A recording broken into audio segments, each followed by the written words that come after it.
I'm Cindy Brown, and let's queer up South Florida and Florida. After DeSantis bans inclusive street art, St. Pete installs Progress Pride bike racks. The now infamous Department of Transportation policy change calling for the removal of Pride-themed crosswalks has seen pushback from many state and local governments. Here in Florida, Governor DeSantis has been persistent in forcing the removals of 5 street murals celebrating Pride or other minority groups. The town of St. Petersburg saw the removal of not just rainbow crosswalks, but also a Black History Matters street mural, a street mural celebrating common ground in the community, and others. St. Pete Mayor Ken Walsh wanted a way to continue to honor the marginalized residents of the area. So the city has installed 11 Pride-themed bike racks. In an email to the City Council, the mayor's chief of staff, Jordan Doyle Walsh, wrote, quote, "We were excited that there was consensus around one of the administration's proposed actions discussed during the previous Committee of the Whole meeting and other forums regarding city and community response. We thank the City Council for supporting and collaborating on this effort, and we look forward to working with you and the community as we move forward together." End quote. That is creative pushback. Yeah.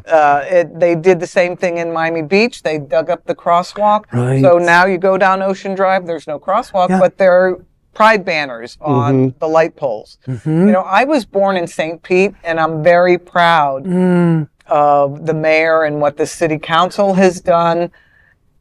And really, it's about celebrating the people who live in your community. Yes. And I'm sorry, but brightly colored crosswalks are safer. Yeah, right. Period. Yeah, exactly. If you're driving and you see it, yeah, Yeah, it is you know much it's a safer. crosswalk. Of course. And I love the way these different municipalities have been creative to kind of combat this whole anti-LGBT, anti-Black Lives Matter, anti-anything that's not like them. Yeah.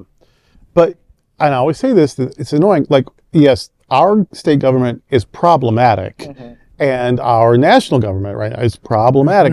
And they're not worried about public safety. They are trying to erase communities. They are trying to dehumanize LGBTQ people of color, people who have immigrated.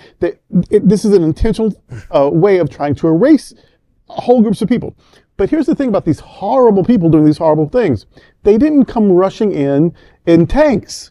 These are all elected people. Right. Yeah. And so hopefully things are terrible enough that we're finally looking at ourselves and saying, this isn't who we want to be, and we're not going to ever say, because most of this, who are people who are now having buyer's remorse, but they weren't fooled. They said from the beginning, this is who we are and what we want to do. When they people just tell you thought who they are, they showed that. They just foolishly thought the tiger was never going to eat their face. Right. And surprise. Well, but I mean, the tide is turning. The new mayor of Miami, a woman, a Democrat, and she's amazing. She was on the Miami-Dade County Commission. She was one of the commissioners who advocated for the LGBTQ advisory board, which I sit on, and very progressive. And, you know, speaking about creative way to combat these erasures, you know, in Orlando, there was a crosswalk by the Pulse Memorial. By the Memorial. Yes, I was and just there. And after they took that up, a group of folks went out there every single morning with chalk. Yep. And they drew that rainbow crosswalk. Right. The rain would wash it away, but they came back the next day and the next day and the next day. Yeah. And they, you know, they try and erase us. But we're here. We are here. More Progress Pride racks. More Progress Pride bridges. Yes. More Progress Pride lampposts. More rainbows everywhere, please. Thank you. Yeah, it's a shame that we have to be that creative in resisting our own country, our own state, our own city, or whatever, but we do, so let's keep at it. Yes. There is no other queer nonprofit media platform like this in the entire world.